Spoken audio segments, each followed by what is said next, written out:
who's watching H1 and welcome to day 11 of Vlogmas. Today's pyjamas is my Cookie Monster cozy fleecy PJs. I think I got this like Christmas last year and I just love them. Oh yeah, I just love Cookie Monster. He's like my favourite, so yeah. Today I'm going to be doing the audiobooks I've listened to this year. I listened to a total of 12 audiobooks so far anyway. I am currently listening to my 13th, but I'll talk about that at like the end. The first one I read was Where Am I Now by Mara Wilson. I loved hearing her story, to be honest, because I loved watching her in the movies when she was younger. Obviously Matilda and Mrs. Doubtfire. She spoke about Robin Williams, which was really sad, and she loved like the jokes that they had on set of Mrs. Doubtfire. It was so cool to hear about her life growing up and everything, so it was really cool. I ended up giving it 4 stars just because I love Mara Wilson so much. I couldn't help it. I really did enjoy the audiobook. The second one I listened to was Stargirl by Jerry Spinelli. I gave this 4 stars. I think there's meant to be a movie coming out or something. And I think Grace Vanderwall is meant to be playing Stargirl. I'm not sure. I thought it was really cute. It's not one of those ones that you kind of remember, but at the time I really enjoyed it. I don't really remember much. I just know that like Stargirl is like super unique in her like sense of style, and I don't know, the way that she comes across was really cool, and I really did enjoy the story. The next 3 books I listened to were the first 3 books in the Wayward Children series by Shauna Maguire.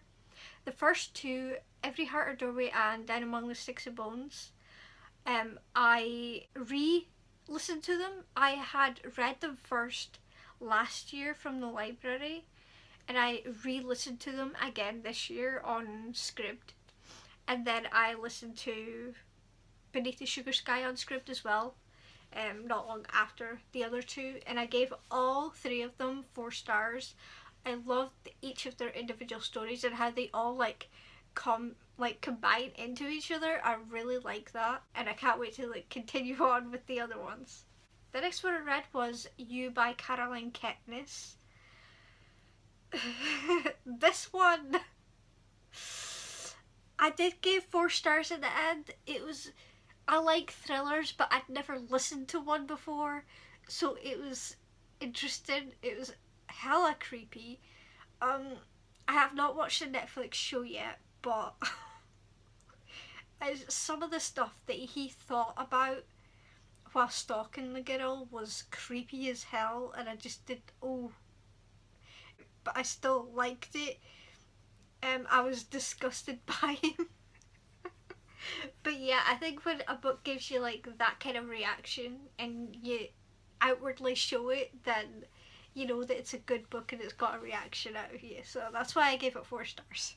The next one I listened to is Elizabeth is Missing by Emma Healy. I gave this one 3 stars. The main character has dementia, but basically her friend Elizabeth is missing and she keeps having to write notes to herself saying, find Elizabeth, we need to find her, we need to figure out what's happened to her. And then also you're doing flashbacks of when her sister went missing when she was younger, and you do find out what happened to both her sister Suki and Elizabeth in the end, and it's just sad. It wasn't very nice to be in the head of a dementia person. It was not very nice. That's why I gave it 3 stars. I was just it made me sad more than anything else. The next one I listened to was Bird Box by Josh Malerman. I gave this 5 stars. This was based on a recommendation when Books of Lala said that she gave it 5 stars. I was like, huh. And then like everybody was reading it and I'm like, and then it came up on Scribd, so I was like, okay, let me just listen to it. I don't know how I feel about it. I'm in two minds whether I love it or I hate it. It Listening to the audiobook, it was creepy through the whole time. You just felt like on edge the whole time. And at the end, Kayla was right in saying that it was unsatisfying. But I think that's the point. It's to let your imagination decide what happened. And I just, yeah. I don't know, I just spitting out theories to like anyone who would listen, and they would like say their theories, and it's just, yeah, it was just nuts. But yeah, I did end up giving it 5 stars in the end. The next book I listened to was The Perks of Being a Wallflower by Stephen Chbosky. I don't know if that's how you say that.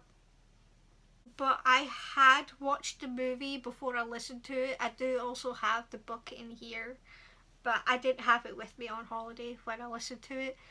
And I couldn't quite remember exactly what had happened. And then when it clicked, I bawled my eyes out. Poor Charlie. Yeah, it kind of, I felt kind of attached to Charlie because his thought process sometimes could be a bit like mine, where you like contradict yourself all the time because your mind is just like constantly on the go and thinking about everything, even though it might not matter at all. And it's just, yeah, I ended up giving this 5 stars. It was pretty emotional, this one. Yeah. And next one was A Bear Called Paddington by Michael Bond. I gave this 3 stars. It was more nostalgic more than anything. I did like the person who voiced him. It was really cute. I liked the voice for Paddington. I love Paddington, so it was really cute. I will say that. Next one I listened to was The Polar Bears Explorers Club by Alex Bell. This was a slow start for me. I ended up giving it 4 stars in the end, but a third of the way in it, I think it started to pick up a little bit. I just couldn't get attached to the characters for some reason. And but eventually there came a point and I was like, okay, and I ended up rooting for them, so that was good. But I still liked it in the end, and I can't wait to either read or listen to the sequel. Yeah.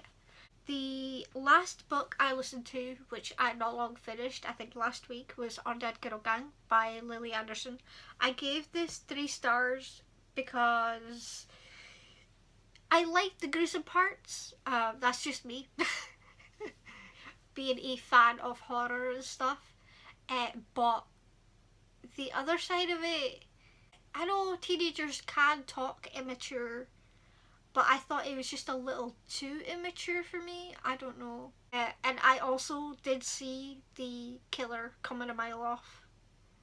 Also, I think that's down to the fact that I do read a lot of adult crime thrillers, but I don't know.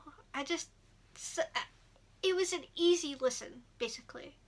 And there was nothing like inherently wrong with it, but it wasn't like the best thing I'd ever listened to, basically. Yeah. But the last thing I'm going to talk about is the audiobook I'm currently listening to, which is Hunting Prince Dracula by Kerry Maniscalco. Buddy listening to it with Steph over at Steph Loves. I finally got Audible. I've been working off of Scribd and Overdrive and sometimes YouTube, but I'd never like committed to go to Audible, but I finally did. Finally have it because I couldn't find the audiobook for the 3 books that I'm currently listening to on anywhere, so I was like, so I ended up just getting it, and yeah, I'm really enjoying it. I think this is probably gonna be my favourite audiobook of the year for sure, like 100%. I'm calling it now. That's all of the audiobooks I listened to this year in total. Again, that was 12, which is not bad, but I would like to end up listening to more next year, hopefully, because I'm finally getting into them a bit more. But I hope you enjoyed. My Goodreads, Twitter and Instagram are in the description as always. Don't forget to like, comment and subscribe, and I'll see you next time. Bye.